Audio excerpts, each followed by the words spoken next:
I'd spent 46 years working, saving every last dime, just to afford that spread out in Red Rock County, Arizona. It wasn't fancy, just 80 acres of rolling pasture, perfect for my small herd of cattle. I moved there seeking quiet mornings, the smell of dry earth and sagebrush, and a life away from the noise. I was ready for drought, for coyotes, for the hard work of ranching, but I was definitely not ready for the Ironwood Estates Trust, or the iron fist of its president, Celeste Hawthorne. She was the kind of woman who wore suits that looked too expensive for a local HOA meeting, sharp heels, and a reputation that cut even deeper than her wardrobe. I'd been in town maybe 6 weeks when it happened. I walked out one crisp Tuesday morning, coffee mug in hand, and stopped dead, stretching across my entire access line. Where the gravel road met the county highway was a brand new, gleaming 6-foot steel fence. It wasn't mine, and it definitely wasn't on my land. It was suddenly blocking the easement, and right in the middle, the only way in or out, was a heavy steel gate with a padlock the size of my fist and a sign that read, "Access managed by IET." I didn't even have to ask who did it. I drove straight down to the gate, and there she was, Celeste Hawthorne, supervising 2 contractors tightening bolts, clipboard in hand, sunglasses perched high like a crown. "Morning?" "Celeste," I called out, trying to keep the red rock dust out of my voice. "Mind telling me what this is?" She didn't even offer a greeting. She just looked up from her clipboard, thin smile firmly in place. "Mr. Vance, you've been notified of non-compliance issues. Perimeter fencing must match community aesthetic standards. Yours does not. Till it's corrected, this measure will prevent further violations." I just pointed past the fence, where my yearlings were already starting to mill restlessly. "That fence is blocking my access road, Celeste. And more importantly, my animals need water from the creek down there. This isn't just about aesthetics, you've literally locked me in." Her eyes narrowed, but that smile never moved. "The access easement is controlled by the IET, Mr. Vance. It's in the covenants you agreed to. Until you comply, we maintain control." And with that, she got back into her immaculate silver SUV. The gate workers finished their job.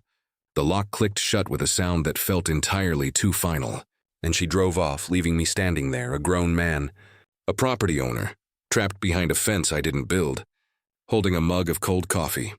That night, my neighbor, Jed Stone, a retired trucker with a wisdom that only 30 years in Red Rock could give you, came over.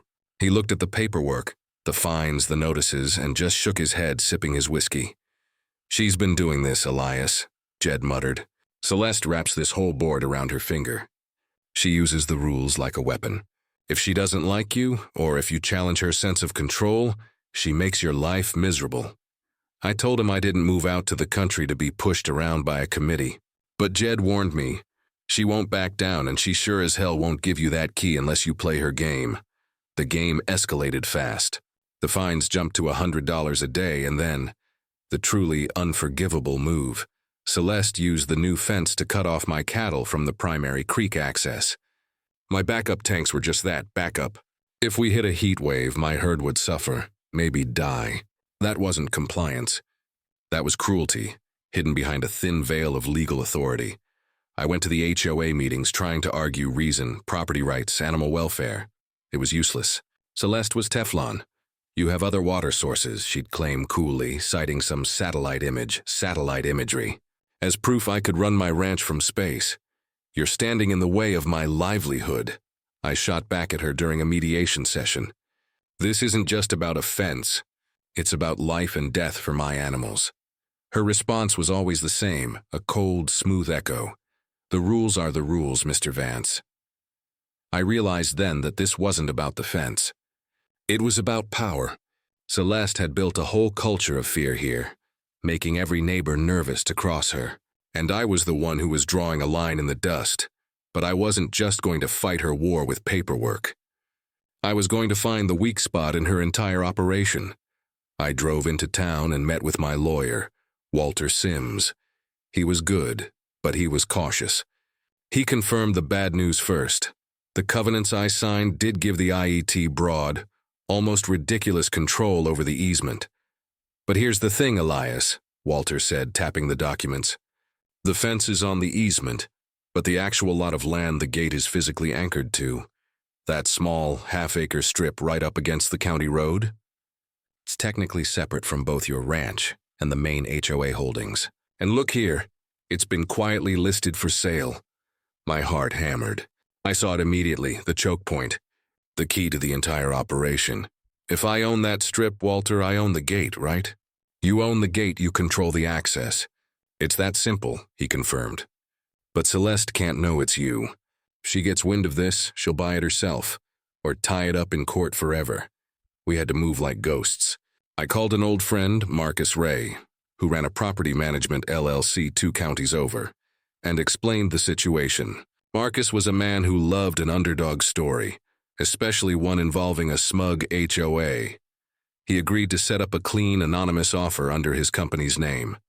The waiting was pure torture.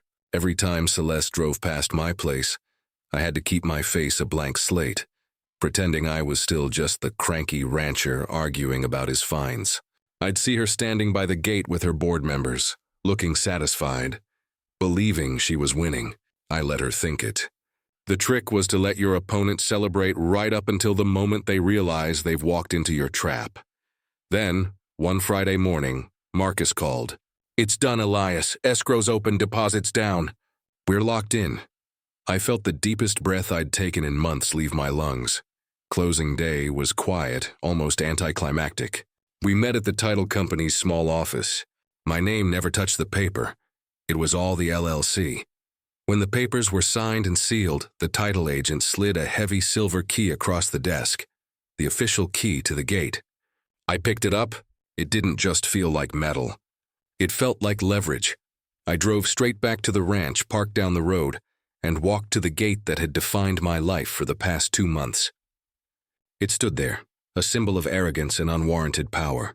I slid my key into the padlock. It turned smoothly, professionally, and the shackle popped open with a loud, beautiful final click. I didn't cheer. I just swung the gate wide, secured it to a post, and watched my cattle, restless for weeks, wander down to the creek, lowing happily as they found the fresh water. I felt in control again.